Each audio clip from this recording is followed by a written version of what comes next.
Have Ted Neek with Ted Johnson and Phil Perry.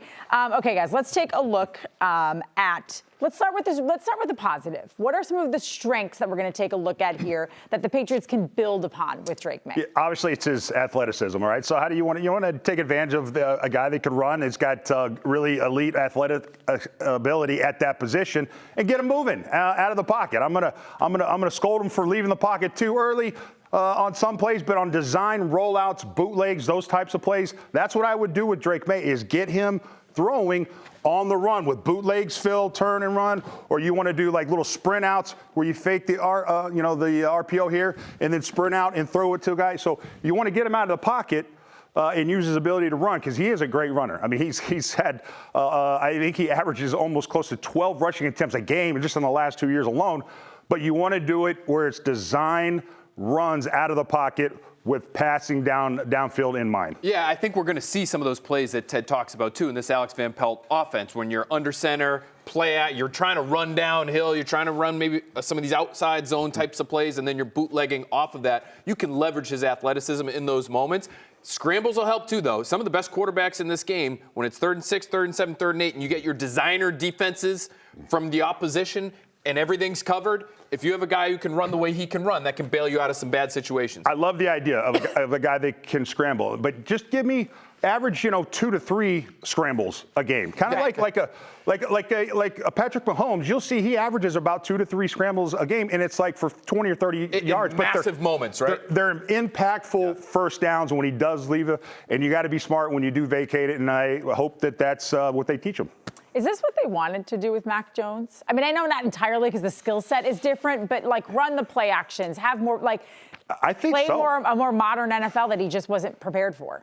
I think so. I mean, I don't know. Phil, Well, we know, right, the Matt Patricia offense a couple years ago was supposed to be this West Coast thing where that's what they were trying to do. Yep. It was sort of a bastardized version of that offense, and it obviously never worked out. The Josh McDaniels offense, very different from, I think, what they're going to be doing here, and it would have asked a lot more from, in my opinion, and I think the opinions of people in the league that I've spoken to, asked more of the quarterback in the McDaniels system than this system will. All right. Well, one of the traits that's frequently mentioned about Drake Maye is his running ability. We just talked about it.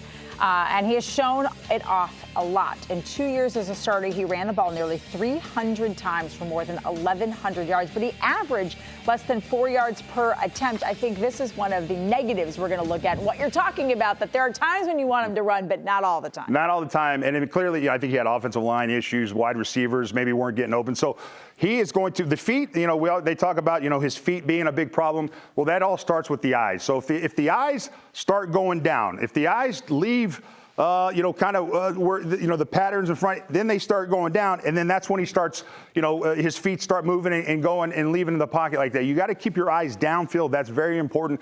And if he does feel pressure and he leaves the pocket, he's got to learn to be able to stop and reset his feet to make the throw. A lot of times you'll see they saw him off platform. So anytime you're off balance a little bit, in any direction, the quarterback doesn't have as much power and thrust with the ball, and so you throw. Probably don't have as much accuracy. You don't have nearly as much accuracy, and you don't have the you don't have the velocity on the ball as you need. So he's got to learn to be able to. If his feet get scrambled, then he's got to reset, plant, and throw. A lot of times he doesn't reset, plant, and throw on platform, and that's what he's got to get better at. That's going to be a big part of his development. I call that arm hubris. Trenny, he believes in his arm because he has a good one. And so Ted is right. He will make throws where at times he's drifting. He doesn't necessarily have to. Sometimes those are incredible throws. Off his back foot, leaning back 40 yards down the field for a touchdown in stride.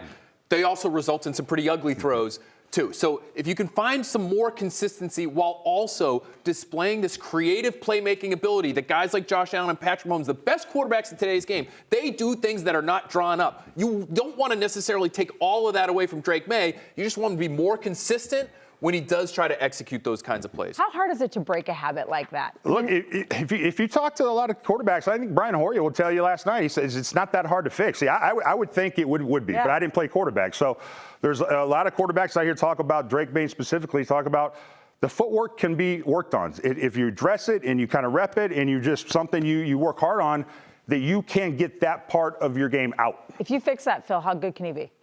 I think he has the physical ability to be top 5 quarterback in the league.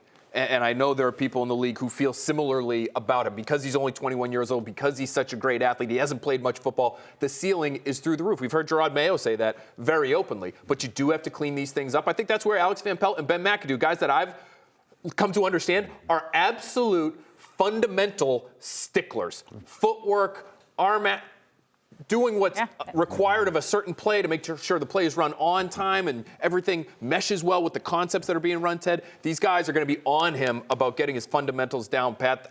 That, I imagine, has to be a major focus year one. I love that. I absolutely love that. So teach the kid good habits early on, protect him, hold him out initially, and put him out there in a situation when he's ready, after he's got comfortable and he's ready to go. The Patriots are preaching patience. I think we should all kind of understand that and understand the deal with Drake Maye. This was fascinating, and this is why The Breakdown is Emmy nominated. That's right. Guys, you can see it every week during the football season.